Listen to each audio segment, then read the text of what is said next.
Anna Bridget McNeill is back with us on TomDigsThis, and today's subject is clover. Jasper's here too. We've all got a clover flower. Clover is vital for this farm because I keep cattle. It's a nitrogen fixer, it's a legume, and it's high in protein. And I make hay from all the outside bits of the land through the orchard and around the vegetable gardens here. And so it's really important. I let the grass go long. It's now early June, it's the 7th of June, and soon enough, in the next week or two, I'm going to start to cut hay with the scythe. And as an organic farmer, it's vital that I make my own hay on my farm and feed my animals. But for Anna, for you as a herbalist, this wonderful plant's got plenty going for it too. It really has. Yeah, it's quite amazing. So to look at, clover is this beautiful pom-pom of pinky, purple, many little tiny flowers on there, and it has these 3 leaves that we all know so well. These leaves are meant to represent charity, faith and hope. Nice. And if you find a 4th one, luck. it's luck. The 4-leaf clover. The 4-leaf clover, or people used to say God's grace. I got one. Mine's a 4 one. Oh. Look at that. No, mine was a whole 4 one. You got 4 as well. No, mine was a whole leaf. And it's that's reflected in its name, isn't it? Trifolium repens. Yes, exactly. 3-leaved. 3-leaved. And repens meaning, I think, flat or crawling, isn't it?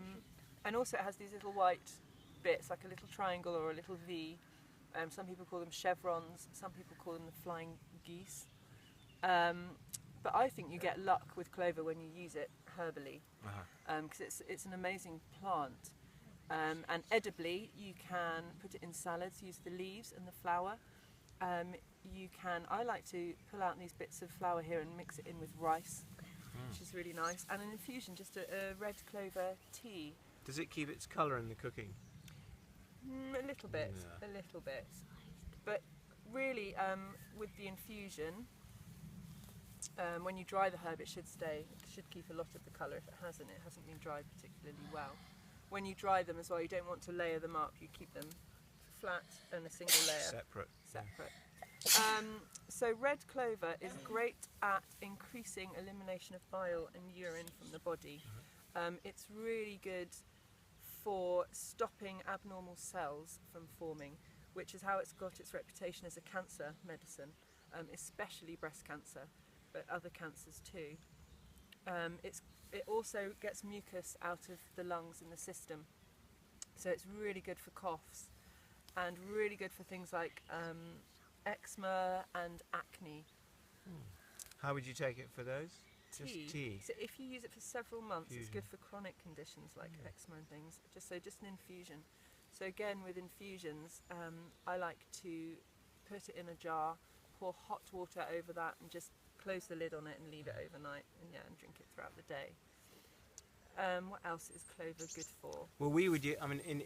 From a market gardening perspective, it's used as a green manure. Okay. So it's often sown in the late summer, and it germinates and it grows, and when it comes into flower in the following spring, then it's turned into the ground. And I don't do that here because my soil is not strong enough and can't take that level of cultivation. But since I've had the cattle, which is 7 years now, the clover has started to come back for some reason. Oh wow! They've brought it back. Yeah. We don't have sheep who graze everything tight to the ground, so it may be that something to do with the way that the cattle are and the way that the hoof prints go deeper, that it may have caused dormant seeds to germinate. Okay. I'm not sure, but it's now back. We're going to make great hay out of it. We've got a great medicinal plant. So. Yeah, it's brilliant. And I just remembered another thing, it's full of estrogen. So it's amazing for menopausal symptoms. So it's really good for hot flushes. Tea of this, get rid of your hot flushes. Thank you.